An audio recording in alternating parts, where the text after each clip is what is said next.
Pinilit ko iwasan ka, dahil ako nakatali na sa isang dilim na labig. Minahal ko ng tapat at hindi magbabago kailan pa man.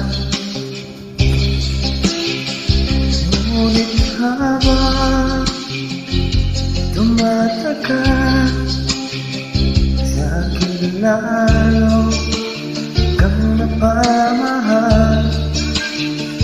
Ang puso ko